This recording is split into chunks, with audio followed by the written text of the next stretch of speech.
আমরা যারা দেশে থাকি চিন্তা করি যে বিদেশের মাটিতে মনে হয় অনেক সুখ আর টাকার গাছ আছে।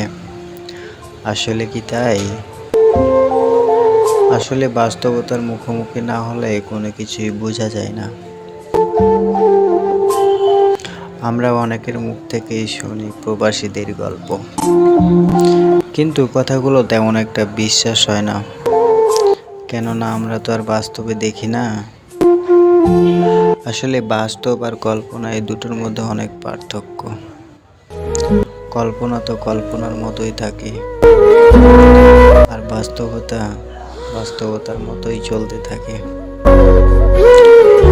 আসলে এই প্রবাসের মাটিতে একজন রাজমিস্ত্রি ভোর 5টার দিকে উঠে বাথরুম আর গোসল করার জন্য, তা না হলে সিরিয়াল পাওয়া যাবে না।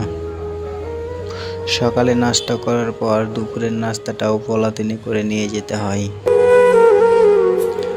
আবার দুপুরে খাওয়ার টাইম হলে সেই পলাতিনের খাবারটা পলাতিনেই খেতে হয়। কাজ শেষে রুমে এসে নিজের রান্নাটাও নিজেকে করতে হয়, কারণ এইখানে তো মা নাই যে রান্না করে ডাক দিবে, বাবা আয় খেয়ে নে, রান্না হয়ে গেছে।